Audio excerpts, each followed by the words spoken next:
All right, recording is in progress. Maybe should go over and which slide would be our pledge of allegiance. With allegiance to the flag of the United States of America, to the republic for which it stands, one nation under God, indivisible, with liberty and justice for all. The next item is a public comment. This is the time for the public to make comments to the commission.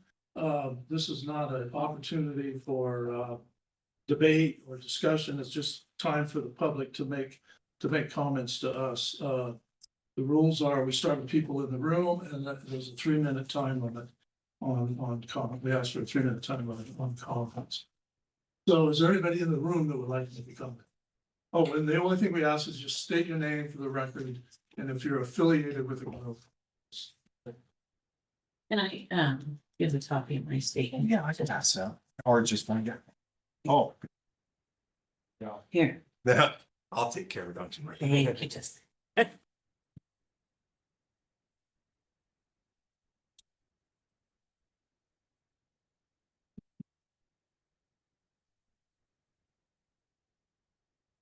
Good morning, Commissioners. Good morning. My name is Nancy Arnson. I'm the Secretary Treasurer of Black Mountain Water District Improvement Company.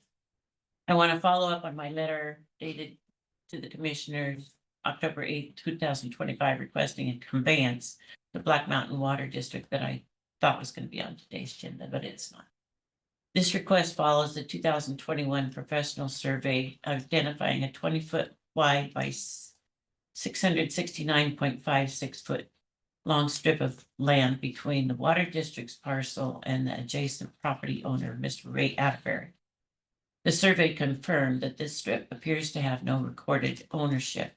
Both the district and Mr. Atterbury are in complete agreement that the most practical and beneficial solution for the county is to convey this strip to the water district, allowing it to be incorporated into our operational site. Black Mountain Water District serves approximately 164 residents in the Blake Ranch area, 20 miles southeast of Hefner. We're working to construct a small building to store vehicles, tools, and equipment used to operate and maintain the community water system. Right now, all the equipment must be kept outside, exposed to the weather, and vulnerable to damage or theft. Acquiring this narrow strip would give us safe, direct access and a secure place to build that facility, an important step toward improving public service reliability, safety, and long-term infrastructure for this rural community. Under ORS 271.13 or 271.330 to 271.340, a county has the authority to convey property for public purposes when it's determined that the land is not otherwise in private ownership. We respectfully ask that Morrow County use that process to complete this small conveyance for public benefit. We appreciate the county's guidance, the county planner's guidance, and the board's consideration of this request. The water district is more than willing to assist county staff with any survey, title, or documentation needed to formalize the conveyance. Thank you for your time, your service, and your continued support of the local special districts that help keep Morrow County's communities safe and functioning. Thank you. And Bonshers is lost. I mean, the administrator wants Yeah. Yeah, I'm not sure if you saw my email. I shut off. Oh, I did. Today. So, yeah, We'll be happy to do. I just got back in town, so be happy to reach out to you. And if I could just have you write down your phone number. You bet. Love to Yeah. get in touch with you and work with me.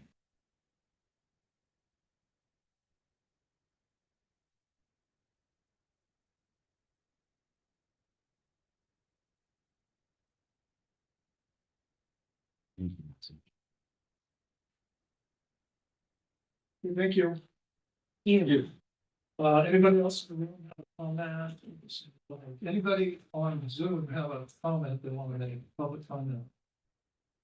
Raise your hand. Did I see anybody? I don't. No. Okay. All right, to move on. Our next one is a consideration adoption of the agenda, and before we do that, or would like to have county Yeah. council make a statement? Absolutely. When reviewing this, staff of the county also had noticed at one point that in the webpage, there is a spot that kind of lists the meetings. It's in multiple spots. One's the calendar, one is the page that talks about kind of listing the meeting dates, times, and notice that staff member noticed, well, one of the spots had listed it at 9 p.m. We have a 9 a.m. on the agenda. We have 9 a.m. I think on multiple spots. And just for the record here too, you'll see there's attendance here in person and a lot online we have right now. And it's our normal time, 9 a.m. So we're going forward still to 9 a.m. So there's just one spot with the 9 p.m. So there's not as much of a concern. I think everyone notes here. However, on the caution aspect for the public hearing, recommendation from county council is to move that to another board of commission meeting that will allow that proper, just to make sure there's no confusion. I think there may be also individuals in the public who saw that addition as a public hearing, which was changed a little more recently. I think as of Friday, they saw it as a business item. When reviewing it, I determined from prior times you've had that it should be a public hearing. Again, public hearing isn't a separate, usually notice or anything else special in the paper, but a public hearing allows and requires public comment be taken. And so that's where someone can, come in for or against or neutral on it. And just to allow that opportunity for comment. Be on the abundance of caution, again, let's move that to another meeting since it is a public hearing. People may raise concerns later on and don't want to cause an issue where someone says, well, hey, I thought it was 9 p.m. I was going to be there today, 9 p.m. to talk about it, and I didn't get a chance. Well, I believe that would not occur. I think that abundance of caution will just request that get moved, that public hearing, which is item 6 on the agenda, 6A and 6B, be moved to the next whatever board commission meeting the board wishes, a normal meeting date and time that we normally have. So that's just the county council's recommendation here for that agenda item. I think everything else is okay to go forward. I just saw more risk with that public hearing and the public people that might have reached out. Okay. Any questions? No, I think that makes sense. I guess I will ask, Eric, though, do you see any issues with us delaying that?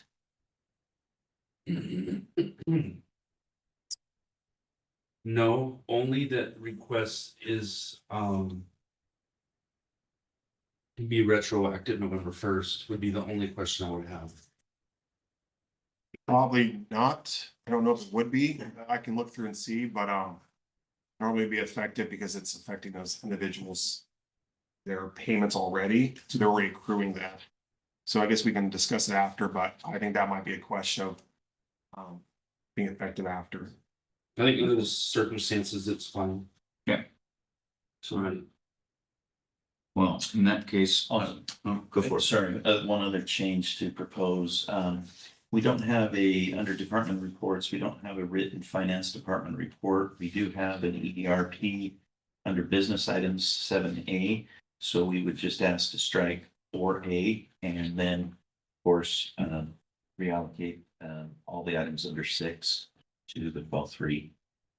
And then also, sorry, last thing, the weed department report will be in December. Okay. Anybody else want to strike something off? Well, let's see. Okay. In that case, What was the last one you said? The weed department report. Will be. In December. It's not on this. Either. It's on the agenda, but All right, got a motion to sort all that out, please? I think so. All right, I move to adopt the agenda as presented with the removal of 4A, 4C, and the entirety of 6. I'll second it. It's moved and seconded. Any further discussion? All in favor? Aye. All opposed, motion carried. Okay.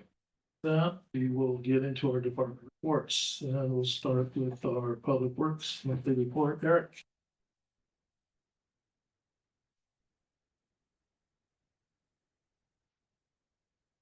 Good morning, commissioners. Good morning.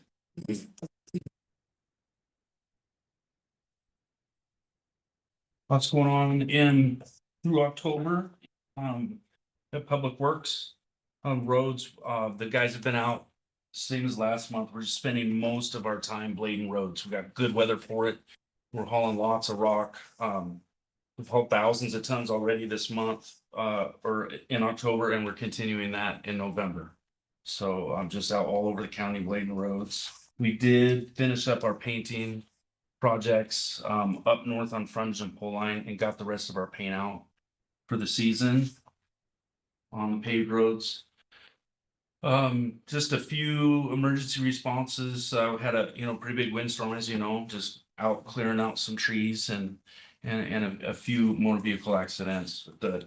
The majority of the road work has all been blading roads and getting ready for the snow season. So those shops getting equipment all ready for plowing.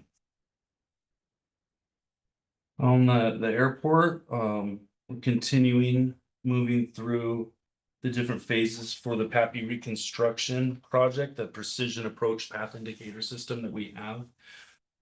We did meet with the engineering company Century West a week ago, and just kind of an update on the different phasing, and that's all going as planned. We continue to just see an uptick in landings and takeoffs and a lot more fuel. It is hunting season, so we're seeing a lot of people flying for that.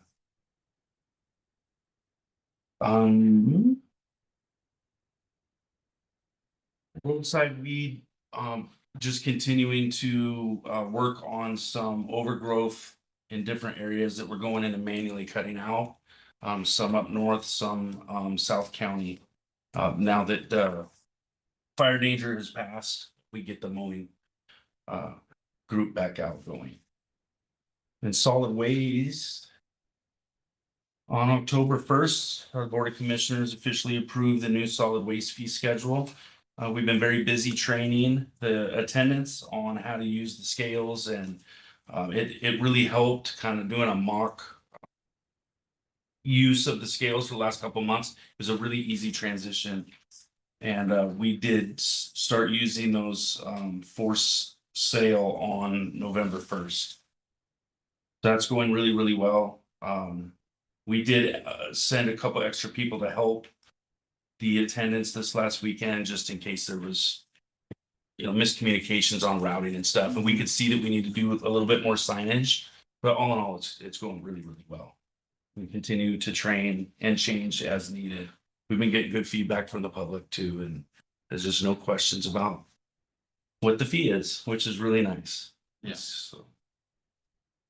We did, Rory, Deputy Director, and Rose, who manages solid waste, we did go on a tour. I did report this to the SWAC, the Solid Waste Advisory Committee. We went around to 4 different transfer stations around the state, just kind of looking at how they operate, what they do, and trying to get, maybe some ideas on and how we can better serve the public here. We really learned a lot. It was a great tour. It took a day. Was probably the transportation in Sandy, Oregon was the most similar to what we do here. And of course they get a lot more users. But it was really nice to collaborate with those different groups. Learned a lot out there. I don't know if you remember when I was reporting, when Rose and I were reporting on the data that we put together for the fee increases. I was a little confused as to why Clackamas County was so cheap. Didn't understand. That was a misprint on their website. They do not charge by the ton. I think it was $84 a ton. They don't use their scales because there's so much action there. They need a scale in to scale out to actually move everybody. They need 2 scales, so they don't use it. They also charge by the cubic yard and measure loads, and they were somewhere around $140 a cubic yard. So they're about more than triple what we were. So I just wanted to clarify that. I gave some bad data. I just didn't have the right information. That is the end of my report. Any questions about the goings-ons at Public Works? We don't have any, you got any? I don't think so. I've gotten my first road complaint, and I'll talk to you about that afterwards, but Oh, by all means. Okay. 10 months in and only one motor vehicle? yeah. That's a good thing there. Momentous occasion. Well, I've had many this month, so. Thank you, commissioners. Thank you very much. Okay, next up would be our county administrator. Yes, sir. Well, over last 2 weeks, received some good activity in news. We did receive notification about the VOCA funding was restored. That was we received that a little bit earlier in October, and I don't believe we brought it up in a public meeting, so I wanted to bring that up. At this time, the State Attorney General Dan Rayfield announced that a multi-state lawsuit was able to get that funding back in place. And so we are pleased that there will be no reductions in those amounts. We had several meetings on foreclosed property dispositions. We are planning on a kind of a two-source auction for some of the properties now that the moratorium's over and the new rules are in place. We're going to try to do one auction that covers properties that don't have to be reported to state underneath the current guidelines, and then a second auction, which will be the first one that will include those properties that will have to report the surplus to the state. There are a couple properties that are within municipality city Boundaries. limits. And so we will be reviewing a couple of those and bringing recommendations before the Board of Commission. Most of those would just more or less take it off of our worry for maintenance and such, and allow them to take control over that and hopefully have future development for public use and such. We do have the Solid Waste Advisory Committee attended that. That seems to be going very well with these rate increases, that they are within fairly much within CPI increases. So we look forward to that public hearing at a future date. The Bartholomew Generator Project, just want to give you an update on that. We have had the engineering consultant come, and the costing for the project is within our budgetary expectations. A little bit tight, so we are asking for an alternate. And so if we need to, we can drop down and do that. The generator will be located out just by the transformer boxes that are right out here. And so it'll take up a little bit of our grass area in that, but it will provide at least 24-hour operations based on propane generator. And so if we have an issue where power goes down in Hefner, we can still run operations from the government, particularly EOC type operations. And that is just for the Bartholomew building. That's because the grant is limited to that scope. We did have looked at a couple processes just to investigate some improved efficiencies for key management systems and for credit card services. We received some feedback and still looking into those kind of items as we flesh those out with current and possible future vendors. We'll be bringing any determinations to the commission on that as well. We do have just a couple things. I didn't put dates coming up. Significant dates is our second meeting in November, of course, is currently not being scheduled because of attendance at AOC. And of course, Thanksgiving, the county will be closed as far as the offices. Day after Thanksgiving should be open, but because of floating holiday between Thanksgiving and New Year's, it might be reduced staffing on that day. Any questions from the commission?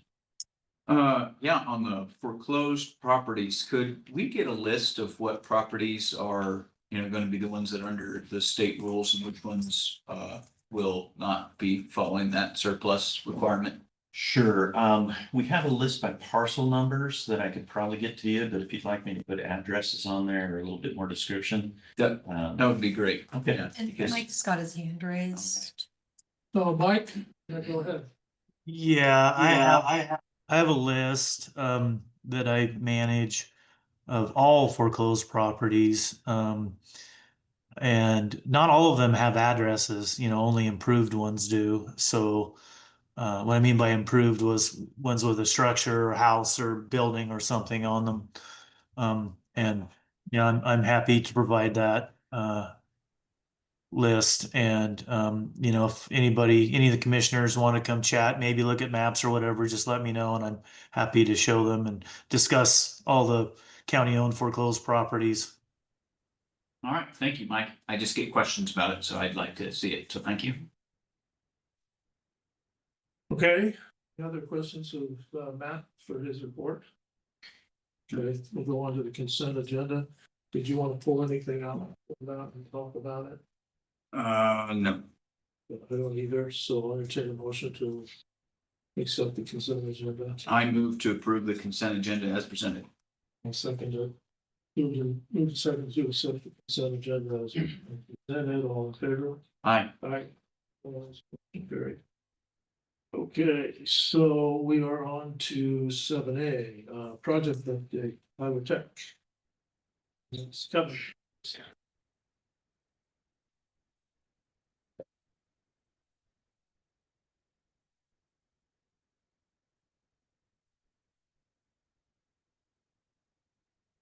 Good morning, Commissioners, Givens, Finance Director. I wanted to give a update on our ERP system project. In the month of October, we really kind of kicked off the implementation activities and the diligence and discovery phase of the project, where we're looking through our current work processes and looking at any potential changes and how that's going to translate to configuration of the new system. I've got Ryan with Barry Dunn here, who's going to go through a few slides just to give a brief high-level update on where we're at and what is coming in the next couple of months with related to this project. So with that, I'll hand it over to Ryan. Can you hear us? You're up. I think he's muted. Okay. Oh, sorry, one. We're good. All right. I can hear you. Can you all hear me now? Yes. Excellent. Good morning, commissioners. Good morning, Kevin. Others. Just want to confirm real quickly, you all are able to see my screen share. Yes, it's behind us. Shifts around.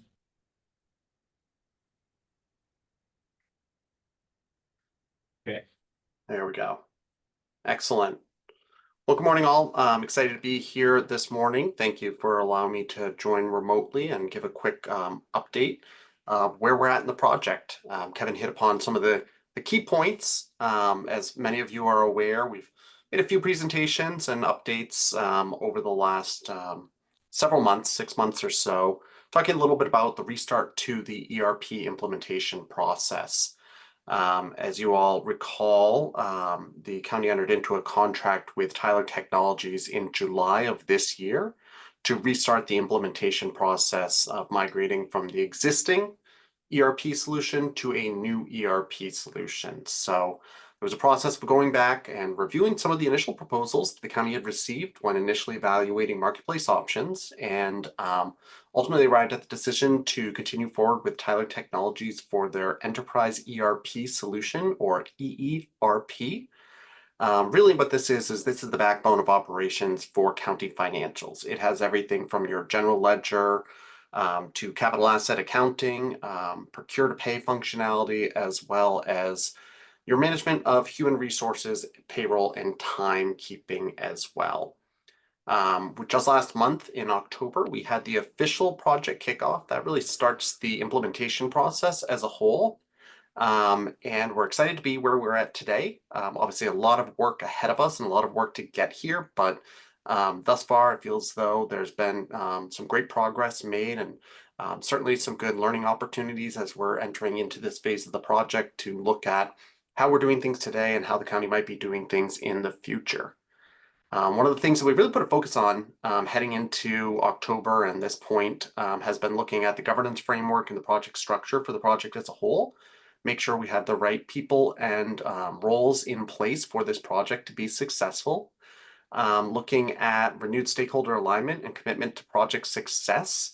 Obviously, there has been some staff turnover that's occurred over the summer months and into the early fall within the county. So looking to make sure we have the right folks involved in the project at the right point in time and best leveraging their time as well as their skills and knowledge as well. And that's really bled into making sure that we have a very realistic and phased approach to this project as a whole. And when I say a phased approach to this project, really at the crux of it is there are two primary phases to this project as a whole. You'll see one here in the top on this chart in blue, and that's for your core financials. Again, general ledger, anything related to financial management. You'll see here there are about 6 different stages: initiation, current and future state design, configuration, testing, training, and then deploying. Those are the 6 primary stages of the Tyler Technologies methodology that's used for supporting a project of this nature. So those 6 stages are going to be repeated for the financials phase, and then again for the HR payroll phase, with configuration and project teams likely having a little bit of overlap between them, but really looking to focus in on, okay, what are the core items that we need to assess and start to build out in the system related to finance first, before we start getting into looking at the human-centered elements of the software and the payroll side of the house. So all in, where we are today and where we're looking to go live is looking at October of next year for financials to be deployed and ready in a production environment, meaning that the system has been set up, the system has been tested, folks have been trained on how to use the system, and we've started to use it as the primary software application to support live transaction processing of financials for the county. Shortly thereafter, looking at around the middle, late of December timeline is when that transition to the HR payroll would be. This is largely to account for year-end tax processing and quarterly reporting. Very common to have a target date of quote unquote January 1st for a go live for payroll. So that way you can do all of your calendar year 26 reporting out of the legacy system and then start fresh in calendar 27. I'll pause real quickly and grab a sip of water. Want to see if there are any questions for me before I move on to some of the next slides. I don't. I didn't read any questions. Sure. Yeah. Excellent. And certainly, Kevin, if you have anything to add as well as we go through, please feel free to chime in. A little bit about where we're at today. I mentioned there are 6 stages to each phase. This is just a quick snapshot of where we're at today. This is obviously changing a little bit on day-to-day, week-to-week basis, but we're getting ready to exit stage 1, the initiate and plan stage. And we've already begun some of the assess and define, and that's really where the county and Barry Dunn and Tyler Technologies are looking at what are we doing today, what do we want to be doing in the future, and then looking at the software system and saying, how does it support some of those decisions that we're making today? So very resource intensive. Some of these sessions that are ongoing are in the range of 4 hours up to 7 hours in a day for a given topic. And so obviously a lot of coordination happening behind the scenes to make certain that Kevin and Chelsea and Jordan and other staff are appropriately aligned and available to participate in those sessions to make the most effective use of the time that we do have with Tyler Technologies as well. Once you move out of stage 2, that's when you really begin to move into each stage. Can I ask you a question before we move on? Yes. Okay, under 5 on production, where you got production readiness stage. Production can you define that? Is that like actually going live? Yes. Yep. Okay. It's so production readiness is where you start to move into what's traditionally called the user acceptance testing process, right? So looking at what are your test scripts, what are the scenarios that we're going to be using the system for, and testing them in a controlled environment to say, if we expect this to be the outcome, does this actually occur or not? And then making necessary changes in the system to make certain that it does achieve the intended outcomes.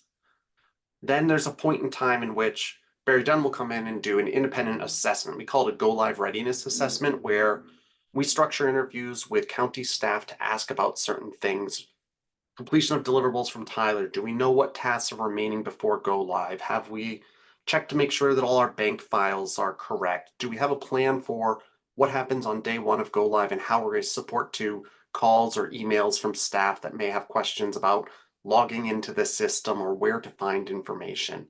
At that point in time, we're going to review, ask those questions with your staff, and create an assessment of, yes, we're ready to go live. There's a few items we may need to do, and here's the approach to addressing them, or we have way too many items that are outstanding. We need to consider if we're ready to go live at this point in time or not.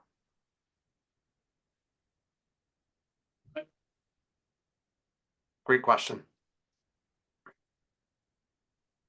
Really, the meat of the work, I would say, it really occurs in stage 2, 3, and 4. Stage 5, the production cutover, is resource intensive, but it's a shorter duration of a stage, all things being equal. So a little bit about what we've done with the county team over the last month or two is, and I'm not going to go into all the details here. You all can read what's on the screen, but I think the key is there's a great structure in place to support the project management side of the house for this project. Projects start to fall apart if you don't have clearly defined roles and expectations of staff, as well as clearly communicated and established timelines. So thus far, we've had a great project management structure in place to be able to support the project. That includes our team meeting with county staff on at minimum a weekly basis, meeting with the Tyler Technologies project manager bi-weekly, and then also making certain that we're scheduling out at least several weeks, if not months in advance for planned sessions. So that way staff know what's coming down the pike and they can plan their daily responsibilities accordingly. In addition to that, we've also accommodated some one-off and will continue to do so one-off sessions with county staff where Tyler Technologies may not be present, but we're helping support the county as the staff go through and complete their homework items that may have been assigned to them by Tyler Technologies.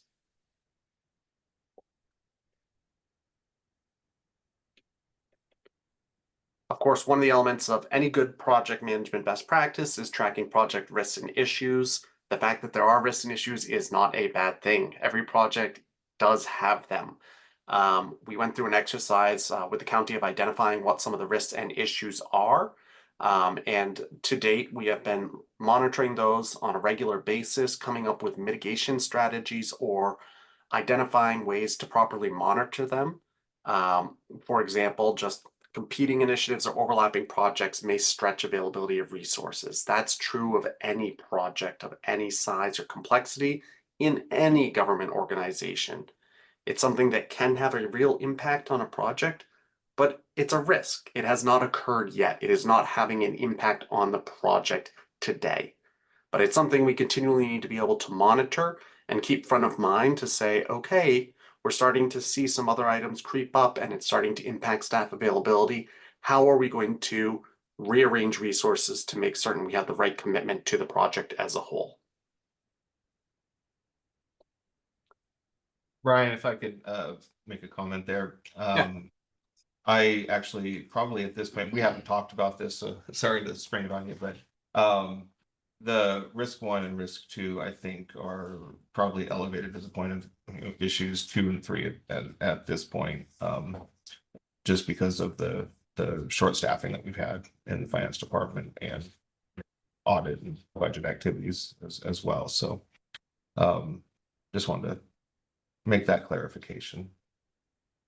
Yes, thank you, Kevin. And I'd say those are items, as we have identified here, high impact items that we've been monitoring. Oftentimes it's what is that breaking point where something moves from a risk to an issue? In a lot of instances, it's the departure of that extra staff member may move something from a risk to an issue. Here, we had some known vacancies heading into the project. And so a lot of it has been trying to manage to that, but Kevin, we'll update the raid log here this afternoon. Perfect, thanks.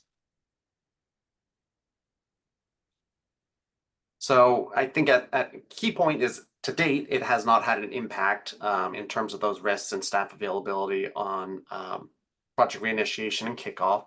We have undergone the project kickoff, as I mentioned. We're still very early on in the project, so this is our first update, but we didn't want to wait too long to give an update. We'd rather give updates early and often for you all and answer any questions you have and make sure that you have plain visibility into the project as it progresses. But really, we're going to be working through a lot of that current state and future state assessment. What are we doing today? What works well? What do we need to change, right? It's not just about changing the technology. It's also about looking at how do we want to change our business processes and align the technology to address those process changes. Where can we become more efficient? Where can we promote more visibility and transparency into the status of transactions for staff, right? And so that's really the process that we're in right now. We'll continue to monitor those risks and issues and provide regular status updates to the county and as needed or as requested as well to the board. But that was really the key points that we wanted to address today, and certainly appreciate the forum to do so, and would welcome any questions that you all might have for us. Sure, I've got one. So when we're in a scenario where our risks are turning into issues, how is that planned for in your timeline? Do you have sort of wiggle room accounted for, or is this a project timeline that assumes things go well? You always plan for the best, right? And so it really depends on the impact of what types of issues might arise. Is there certain levels of wiggle room? Yes. One of the biggest things that we're actively trying to manage to is Tyler does have cancellation policies in terms of if you need to cancel sessions unexpectedly. They've reserved their staff, their professional services organization, they've reserved their staff to work with the county for a full 8 hours. If you come to them and say, hey, we can't work tomorrow because XYZ reason, they do their best to reassign their staff to other projects, but they do have a request that there is some form of compensation for that lost time. So that's one of the biggest impacts is the shifting of sessions with the vendor. To date, I think we've only had to move one session unexpectedly, and Tyler was more than agreeable in good faith and partnership to move that session and found other project work for their staff to dedicate time to. In terms of impacts to schedule, it's when you start to push things out by several weeks, that's where it starts to have a larger impact on downstream activities. The areas where that largely might occur is if there's multiple functional areas, meaning if project accounting, grant accounting, and purchasing all get pushed out, that has a much larger impact than if it's just project accounting is tracking a little bit slower than the other functional areas. So there is enough slack to be able to absorb some movement in the project schedule as a whole. The Tyler services are established on a billed as incurred basis. So it's not as though there's a fixed fee amount that you're paying per month for the services to Tyler. So if something moves from this month to next month, then it would not be invoiced until the following month. Any other questions of Tyler? No. They don't have any. If I could just take a couple more minutes. So what is not covered in the scope with Tyler Tech was the replacement of the budget system as well. So as you recall, we have contracted with Questica or UNA for the Questica budgeting project to replace OpenGov. And this is an area where one of these project risks has become an issue. In the downtime between having issues with our original vendor and awarding the contract to Tyler Tech, I made an attempt to accelerate the implementation of the budgeting system so that we could at least be making some forward progress on that. And then with the staffing challenges and shortages, really we had to finish that implementation by the end of October in order to be able to have the resources to move into the Tyler Tech implementation. And it became evident, at the beginning of October, end of September, that wasn't going to happen. I couldn't dedicate the time and resources to that. So we made change. So rather than continue to try to chase that and make it, fit in the timeline, which could have potentially jeopardized our budget development schedule for the FY27 budget, made the decision to put the brakes back on that and postpone implementation of the budget system until after we're live on Tyler Tech financials. That will result in needing to add one more year of subscription to our current budget system, which is OpenGov. And I've worked that out with OpenGov already. They're willing to renew for an additional 1 year term, and the cost is going to be the same as our current cost. So that and this is probably the first of any county staff that are online, because we had anticipated having a different budget system for this next budget cycle, but just due to resources, we had to push that, and so we'll be utilizing the same system, and that really results in having less pressure and more resources to focus on Tyler Tech, which is substantially more impactful. Any questions of Kellen? Or either? Well, we appreciate you coming and giving us a report. Like things are going okay. Yeah. Thank you. Thanks, Ren. Thank you. Thank you all. All right, see you. Okay, next up will be our feasibility study findings, Lower Little Creek groundwater recharge project. And this is GSA Water Solutions. It doesn't say who is going to give the report, but anyway, the background is that the May 21st meeting of the Board of Commissioners, the board approved partially funding a feasibility study for the Lower groundwater recharge project. It was also funded by the Port of Morrow and Gillum County. GSI Water Solutions conducted the study and is reporting to the board with the results. So who's going to give that report? Yep, that'll be us. Anybody other that would like to give a water report to us? So that'll be us. Not sure if you guys can see us. We have the Matthew Thomas tagline at the bottom of the board here. If you'll give me just a moment to share my screen and our presentation. Tend to be a little bit clumsy on on Zoom these days. All right.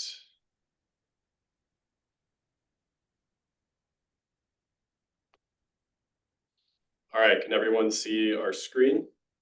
Yes. Wonderful. All right. So, good morning, commissioners. My name is Matt Thomas. I have Robin Cook with me here. We also have Walt Burt online. We're with GSI Water Solutions, geologic consultants out of Portland. And we're here to present on the results of our Lower Willow Creek MAR feasibility study that we performed in the spring and the summer. It's a brief presentation meant to summarize this pretty extensive desktop study that we ran. The study was funded by an OWRD feasibility study grant with a 50% match from Morrow and Gillum counties. Point of the project was to evaluate and identify any potential fatal flaws to the development and implementation of a managed aquifer recharge project in the Lower Willow Creek Basin, kind of mostly in Morrow County, but a little bit in Gillum County as well. And we'll be showing materials demonstrating that.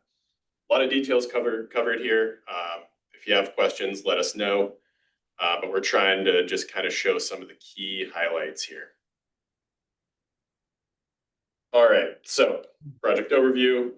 Like I said, investigating the use of an MAR system to extend the irrigation season for surface water users in Lower Willow Creek. That is roughly downstream of the confluence of Ray Creek down here into Willow Creek. Give you some more context. This blue line is our study area. In yellow right here, we have the city of Ione, and we have the Columbia River here at the northern end of the map.